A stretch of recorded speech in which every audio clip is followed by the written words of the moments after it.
اللهم صل وسلم وبارك على سيدنا محمد.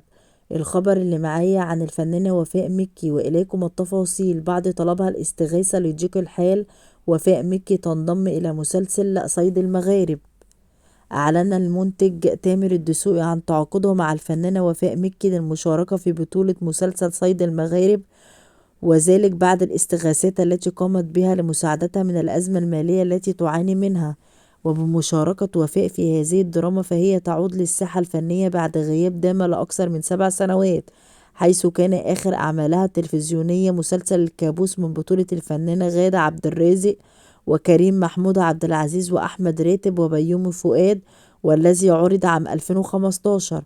وقد نشرت وفاء مكي منذ يومين فيديو وهي تستغيث بأصدقائها من الوسط الفني بعد تعرضها لأزمة مالية شديدة، وعبرت عن شعورها بالظلم لعدم ترشحها لأي عمل فني، وهو ما جعلها لا تقدر على الإنفاق على ابنها ووالدتها التي تعاني من مرض السرطان.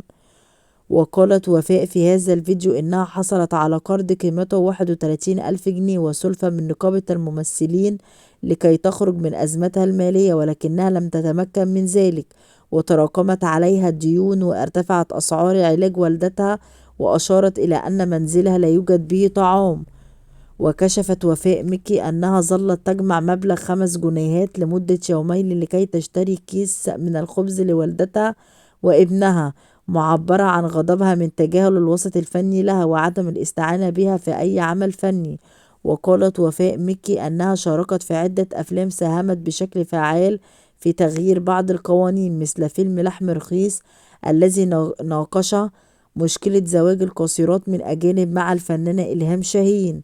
وشاركت أيضا في فيلم ضد الحكومة مع الفنان أحمد زكي الذي ناقش ظاهرة التعويضات في الحوادث التي تقع بسبب مسؤولية الحكومة. وشاركت في مسلسل الراية البيضاء الذي ناقش ظاهرة هدم المباني الأثرية وتحويلها لأبراج سكنية، وأشارت كذلك إلى أن أعمالها كانت هادفة ولم يكن لها إسفاف، وكانت تعمل لمدة 19 ساعة في اليوم، وطالبت بالعودة إلى الفن للتغلب على ظروفها المادية الصعبة. وبعد أزمة وفاء مكي، حرصت الفنانة هند عاكف على مساندة وفاء مكي من خلال منشور نشرته على صفحتها على فيسبوك، حيث أكدت عن تعرض بعض الفنانين للظلم وعدم تمكنهم من حصول على أدوار حتى الإفلاس.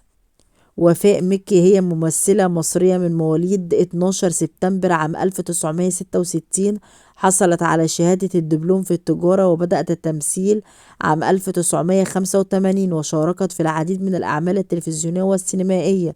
وفي عام 2001 اتهمت في قضية تعذيب خادمتها، وحكم عليها بالسجن لمدة 10 سنوات، وتم تخفيف الحكم إلى 3 سنوات لتخرج عام 2004.